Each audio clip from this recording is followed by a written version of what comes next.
brother Rolly, he works in Rome. And he said most of the transportation in Rome is like train. So the train goes to the tunnel like this.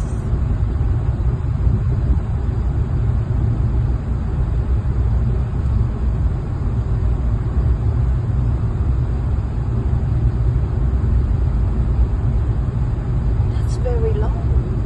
It could be 4 times longer than the tunnel of Melbourne. This would be a good area Then it's gonna be busy here in few years time for Olympic 2028. I think it's the Olympic in Brisbane.